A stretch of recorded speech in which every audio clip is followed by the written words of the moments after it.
Franklin County in south-central Illinois until 5:45 a.m. At 5:06 a.m., a severe thunderstorm was located over Johnston City, moving southeast at 15 miles per hour. Expected hazards include 60 miles per hour wind gusts and quarter-size hail. This is a radar-indicated threat. The following impacts are expected. Hail damage to vehicles is expected.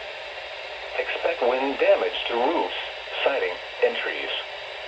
Locations impacted include Marion, West Frankfort, Johnston City, Galatia, Pittsburgh, Woodage, and Spillertown. This includes Interstate 57 in Illinois between mile markers 55 and 62.